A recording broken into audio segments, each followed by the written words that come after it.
The last few months have been unusual because I've had more questions than ever about where markets are headed, even when I'm walking my dog at the weekend. Yet in the end, the outcomes have been quite benign. Trump has been tearing up the economic rulebook, yet markets appear to be unperturbed. Why? Trump's policies are symptomatic of a shift in the political consensus, away from fiscal rectitude to fiscal profligacy, away from globalization to protectionism, and away from zero rates to tighter monetary policy.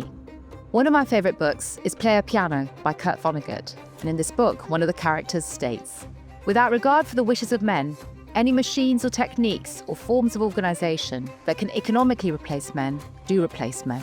Replacement is not necessarily bad, but to do it without regard for the wishes of men is lawlessness." Western societies have been profoundly disrupted by globalisation and technological innovation. As a result, the average person has not seen an improvement in their living standards. Against this backdrop, a backlash against liberal consensus and the return of more populist policies is not that surprising. A shift to more expansionary fiscal policy has boosted nominal growth, and this continues to support corporate earnings. We see low risk of a US recession. Meanwhile, increased defence spending around the world is also supportive of growth. We remain positive on equities. The speed limit on this is the extent to which bond markets can take the rising debt levels that result from higher government spending. James Carville, political advisor to Clinton, famously said, "I want to come back as a bond market because you can intimidate everybody." So far, the Trump administration appears to understand the importance of bond market stability. But there are two trends which I'm watching closely. Firstly, yields on longer-dated bonds are rising faster than on short-dated bonds, suggesting that concerns about spending are being gradually priced in. Secondly, we have to watch how Trump treats the Federal Reserve. A credible central bank is essential to a well-functioning bond market. Given rising debt levels, we still see bonds as a helpful source of yield, but not a source of diversification. For that, we favour gold.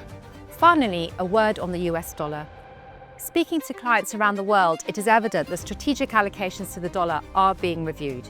However, these shifts will take quite a long time, and the US dollar still offers unparalleled liquidity, so one should be careful not to over-egg the story. The political consensus has shifted. Correlations across asset classes have changed. The companies we invest in are being disrupted. But in many ways, our job as active managers is the same as ever. Researching corporate and country fundamentals, looking at risk from every angle, making decisions under uncertainty, being vigilant but patient in our quest for superior returns.